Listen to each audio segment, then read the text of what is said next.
Hello, আজকের এই লেকচারে দেখানো হবে বা আমরা শিখবো বা জানতে পারি জাভাস্ক্রিপ্টের ভেরিয়েবলস এর রুলস এবং কিভাবে ভেরিয়েবলস গুলো ডিক্লেয়ার করা হয় এবং আদার্স কোনো ক্রাইটেরিয়া আছে কিনা, আদার্স কোনো রুলস আছে কিনা সেই ব্যাপারে আমরা জানতে পারবো। তো অ্যাজ ইউজুয়াল যদি আমার এটা না লেগে থাকে, এটা আমরা তো লাস্ট সেশনে দেখানো হয়েছে, তো এটা জাস্ট আমি কমেন্টস করে দিচ্ছি যাতে আমার হাইড থাকে। তো এখন আমি রোজ যে আছে সেই রোজ গুলো নিয়ে আলোচনা করব। যেমন জাভাস্ক্রিপ্টের জেএস রোজ বলতে পারি, I mean variables rose.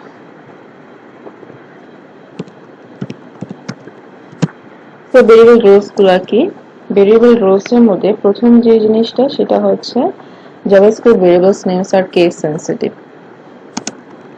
Case sensitive, so এটা আমাদেরকে খেয়াল রাখতে হবে। তারপরে হচ্ছে ভেরিয়েবলস গুলো আমরা কিভাবে স্টার্ট করতে পারি এবং কোন কোন জিনিসগুলো দিয়ে স্টার্ট করা যায় সেগুলো হচ্ছে either we can use capital A to Z or small a to Z, 0 to 9, underscore and dollar sign, এগুলো আমরা ভেরিয়েবলের জন্য ইউজ করতে পারি। কিন্তু তারপরেও আরো কিছু পার্টিকুলার রুলস আছে, যেমন নাম্বার ফার্স্টে লেখা যাবে না, এটা হচ্ছে স্পেশাল একটা রুলস, যে নো নাম্বার ইন ফার্স্ট। তো এটা আমাদেরকে মেনটেন করতে হবে আমাদের জাভাস্ক্রিপ্টের ভেরিয়েবলস এর জন্য।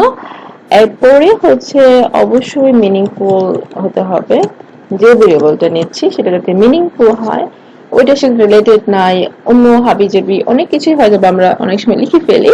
তো সেই জিনিসগুলো অ্যাভয়েড করাই বেটার। এটাকে বলা হয় মানে আই মিন স্ট্যান্ডার্ড রুলস, যেটা এগুলা ব্যবহার করতে পারি। এন্ড অফকোর্স রিডেবল হতে হবে, যেটা আমরা লিখছি সেই ভেরিয়েবলগুলোকে রিড করা যায়, এমন না যে যেটা হচ্ছে রিড করা যাচ্ছে না, তখন কিন্তু আবার প্রবলেম। তো এগুলো হচ্ছে জাভাস্ক্রিপ্টের বেসিক রুলস গুলো আর কি, জাস্ট জানার জন্য। এটা তো আউটপুটে দেখানোর কিছু নয়, তো অ্যাজ লাইক আমি এটা চাইলে কমেন্টস করে দিতে পারি। তো কমেন্টস করার ক্ষেত্রে আমরা এভাবে ইউজ করতে পারি, অথবা এটা দিয়ে ফুললি আমি এটাকে কমেন্টস করে দিতে পারি। তো এটা একটা বিষয়। At the same time আমি জাভাস্ক্রিপ্টের অপারেটর নিয়ে কথা বলবো। তো অপারেটর গুলো কি কি আছে, লাইক আমাদের আছে arithmetic operator,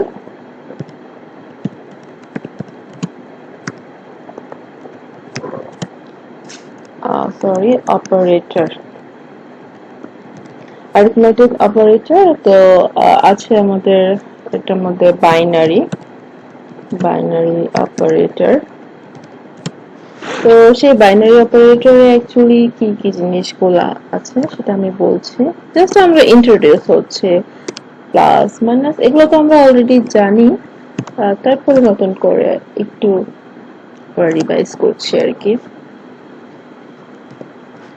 this is actually আমাদের বাইনারি অপারেটর। তারপরে আমাদের আছে অ্যাভেলেবল ইউনারি অপারেটর। সবগুলো নিয়ে আমরা 1 by 1 কাজ করব। Unary operator for example plus plus, minus minus, এগুলো নিয়ে অ্যাকচুয়ালি আমরা কাজ করতে পারি আর কি। এরপরে আছে আমাদের অ্যাসাইনমেন্ট অপারেটর, হিউজ অ্যাকচুয়ালি।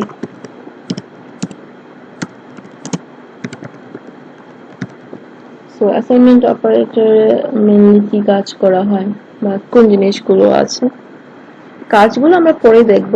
আচ্ছা, এটার ব্রেকেটটা এখানে শেষ হয়ে যাবে। আচ্ছা, অপারেটরের ক্ষেত্রে so this one actually assignment operator. তো অ্যাসাইনমেন্ট অপারেটর গুলো হচ্ছে আমাদের ইকুয়াল, প্লাস ইকুয়াল ইউজ করতে পারি, মাইনাস ইকুয়াল, এবং এটা মিনিং তো আমরা জানি যে আদার্স যেগুলো আছে ওগুলোর মতো নেই। and then এটা আমাদের অ্যাসাইনমেন্টের জন্য এবং আমাদের আরো আছে কন্ডিশনাল তো কন্ডিশনাল অপারেটর গুলো যেগুলো আছে like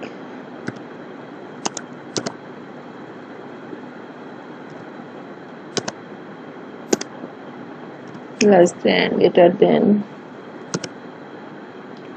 than or equal. So এভাবে আমরা জাস্ট আমরা পরিচিত হচ্ছে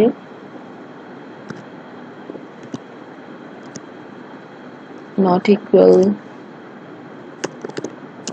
মজার বিষয় হচ্ছে এখানে আমার 3 equal আছে and then okay this is actually conditional operator আমরা অপারেটরের সাথে পরিচিত হচ্ছে এবং আমাদের আছে লজিক্যাল অপারেটর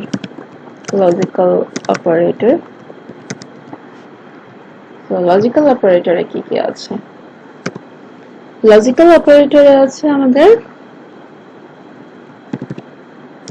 কমন যেগুলো তাই আছে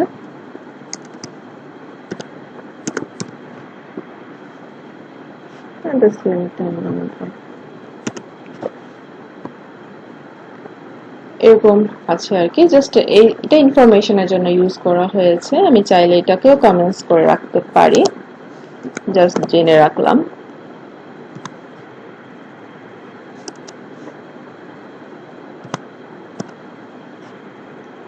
এরপর চলে আমরা আরো কিছু কাজ করতে পারি লাইক হচ্ছে আমি যদি এই অপারেটর গুলো নিয়ে রেজাল্টটা দেখতে চাই আউটপুটটা দেখতে চাই ফর এক্সাম্পল আমি তো জানি যে ভেরিয়েবলের রোজ রাখি এটা ভেরিয়েবল নিলাম এবং নাম দিলাম for example x is equal to দিলাম হচ্ছে 5 সেমিকলন আর এটা ভেরিয়েবল নিলাম সেটা হচ্ছে y এর জন্য এবং সেখানে আমি হয়তোবা y এর জন্য রাখলাম 10 এখন আমি আমার অপারেটরের সাথে যে পরিচিত হয়েছে বা এখানে আমরা যেগুলো লিখেছি সেগুলো আউটপুট হিসেবে কিভাবে কাজ করে এবং আমরা জানি যখনই কোনো কিছু আউটপুটে দেখাতে চাই আমরা ইউজ করে থাকি ডকুমেন্ট প্রিন্ট করতে চাইলে আর কি সিম্পলি ব্যাপার যে এটা দ্বারা আমরা আউটপুটটা দেখতে পারবো document.write নিলাম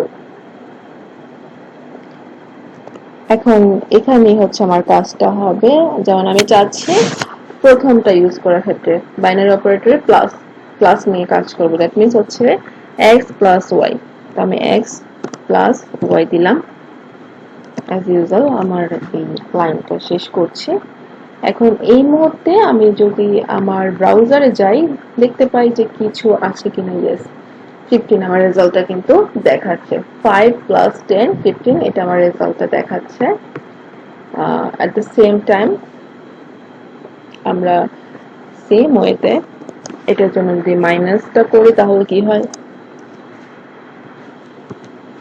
আমার 15 as a result হিসেবে কিন্তু চলে আসছে এটা আচ্ছা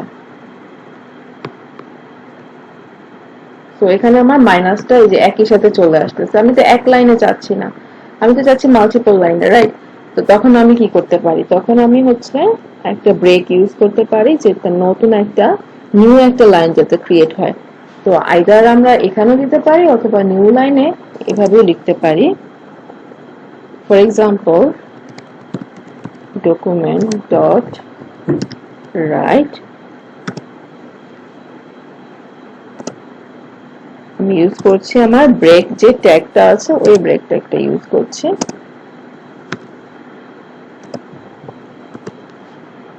তো করার পরে এটা অ্যাকচুয়ালি এখানে আসবে না এটা তো আউটপুটটা উপরের লাইনে ছিল ওটা ওখানেই থাকবে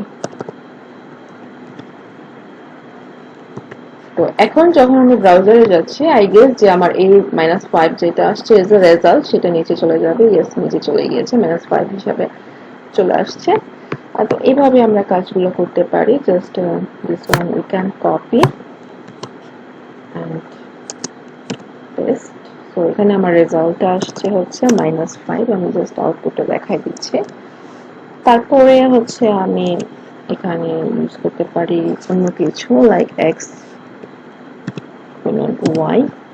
তো সেক্ষেত্রে আমার রেজাল্টটা কি আসছে 5 and 10 এর yes 50 5 10 50 ওটাই আসতেছে রেজাল্ট হিসাবে। তো আমি জাস্ট রেজাল্টটা এখানে বসাই দিচ্ছি আর কি, এবং ব্রেক দিয়ে নিউ লাইনের জন্য দিচ্ছি। at the same time এটাতে আমরা দিতে পারি x percentage y, I mean হচ্ছে মডুলাসের জন্য। তো এটার রেজাল্টটা কি আসবে, 5 আসছে। তো অ্যাজ এ রেজাল্ট আমি ওটা বসিয়ে দিতে পারি। তো এগুলো হচ্ছে একদমই বেসিক যে কিভাবে কাজ করে থাকে ওইটাই আর কি। তো আমার রেজাল্ট এগুলো আমরা এখানে বসালেও পারি, না বসালেও কোনো সমস্যা নেই। আমি জাস্ট বোঝানোর জন্য যে রেজাল্টগুলো কি আসছে, এবং আমরা যেহেতু এটা একদমই ছোট একটা ভ্যালু দিয়েছি 5 এবং 10, ইজিলি বুঝতে পারতেছি যোগ বিয়োগ গুণ ভাগে কি কি আসতে পারে। তো এগুলা হচ্ছে জাস্ট অপারেটর গুলা ইউজ গুলো আর কি, যে আমরা কিভাবে দেখতে পারি। তো দিস ওয়াজ আওয়ার একদমই বেসিক ক্লাস, যে বেসিক ইনফরমেশন গুলা এবং ভেরিয়েবলস গুলা, রুল, সেন্টেন্স এই সম্পর্কে আমরা জানছি। এবং নিয়ার ফিউচারে আমরা যখন আরো ক্লাস করব তখন আরো বেশি ভালোভাবে বুঝতে পারবো, জানতে পারবো, এবং আমরা প্র্যাকটিস করার সাথে সাথে বিষয়গুলো ক্লিয়ার হবে। তো আজকের মতো এখানেই বিদায় নিচ্ছি। আল্লাহ হাফেজ, আবারও দেখা হবে। Thank you.